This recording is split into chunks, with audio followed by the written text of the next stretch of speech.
Prendre conseil. Par les temps qui courent, tout le monde a besoin d'avoir des bons conseils. Quelquefois, ceux qui en donnent ne sont pas ceux qui sont les plus avisés. En tout cas, nous verrons cette semaine que Abraham Avinu, le Avi Haouma, le patriarche par excellence, celui qui a passé toutes les épreuves, celui qui a pris l'engagement envers Hachem que Eretz Israël serait la terre qui lui reviendrait en apanage pour lui et pour sa descendance, celle qui va s'accomplir par Yitzhak et par Yaakov.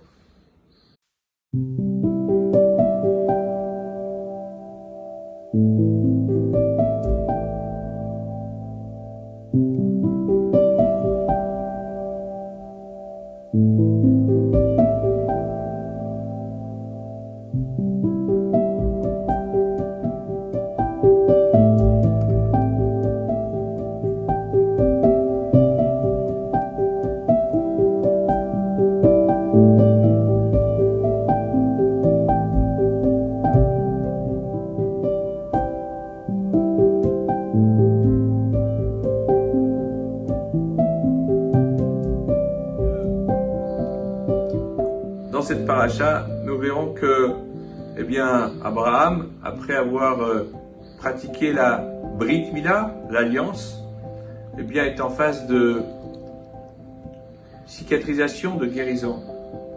Et Hachem ne veut pas qu'il soit dérangé, alors il fait planer un soleil qui darde ses rayons sur toute la vallée.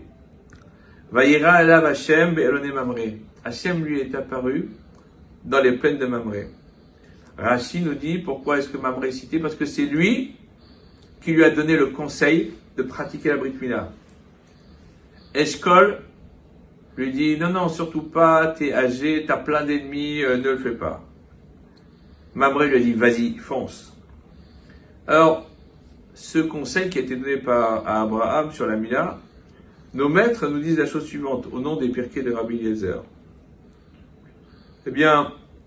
Il est dit que Abraham Avinu s'est circoncis lui-même le jour de Yom Kippour. Et beaucoup se sont posé la question, comment est-ce qu'il est possible que la Mila effectuée par un non-juif soit cachère?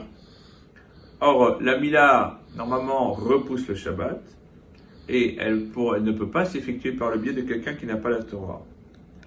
Mais la réponse qui est donnée, c'est que comme la mitzvah de Mila, incombe au père, et il ne peut pas la faire accomplir par un non-juif, c'est le fait que justement il ne peut pas y avoir de délégation de pouvoir. Le parashat Drachim nous rapporte une discussion qui est célèbre. Est-ce que avant le don de la Torah, les Avot, les patriarches, étaient considérés comme des Israël, c'est-à-dire comme des juifs, ou alors comme des Bnei Noach, comme des Noachim, des non-juifs? Le Magan Abraham rapporte une opinion disant que même ceux qui considèrent qu'on ne peut pas déléguer un non-juif pour accomplir une mitzvah, ça c'est par rapport à un juif.